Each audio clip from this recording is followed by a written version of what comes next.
एक समय की बात है। एक नगर में श्याम नाम का लड़का, वह अपने घर परिवार और धन संबंधित समस्याओं से लड़ते लड़ते थक चुका था। उसकी उम्र ज़्यादा नहीं थी, लेकिन वह रोज रोज के विवादों से तंग होकर एक दिन हिम्मत हार कर वह आत्महत्या करने निकल पड़ा। चलते चलते वह एक जंगल में पहुंच गया। जंगल में काफ़ी दूर चलने के बाद भी उसका मन शांत नहीं हुआ। तभी उसे एक छोटी सी झोपड़ी दिखाई दी। लड़के ने सोचा कि इस घने जंगल में झोपड़ी बनाकर कौन रहता है। अपनी जिज्ञासा शांत करने के लिए श्याम झोपड़ी की ओर बढ़ने लगा। झोपड़ी के पास पहुंचा तो उसे एक संत दिखाई दिए। संत ध्यान की मुद्रा में बैठे थे। उनके चेहरे पर शांति और प्रसन्नता दिखाई दे रहे थे। लड़का संत के पास ही बैठ गया। संत ने जब लड़के को देखा तो उसका परिचय पूछा।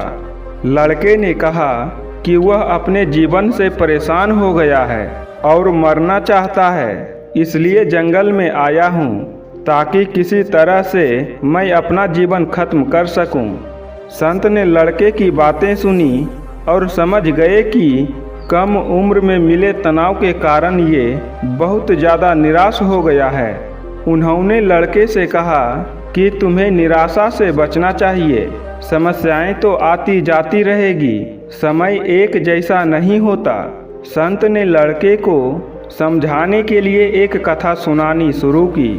संत बोले, एक छोटे बच्चे ने एक दिन अपने घर में बांस और एक कैक्टस का पौधा अपने घर के आंगन में लगाया। उसको बागवानी का नया नया शौक था। बच्चा रोज दोनों पौधों की एक समान देखभाल करने लगा। रोज सुबह शाम पानी देता, धूप छांव में पौधों को ध्यान रखता। काफ़ी समय बीतने के बाद कैक्टस का पौधा तो पनप गया, लेकिन बांस के पौधों में कोई बदलाव नहीं हुआ। बच्चा सोचता है कि कैक्टस तो पनप रहा है, लेकिन ये बांस के पौधों को क्या हो गया। बच्चा रोज ये बात सोचता, लेकिन वह निराश नहीं हुआ और रोज दोनों पौधों की देखभाल करता रहा। थोड़ा समय निकल गया, लेकिन कैक्टस की तुलना में बांस के पौधों में संतोषजनक प्रगति नहीं दिख रही थी। बच्चा अपने मेहनत में लगा रहा।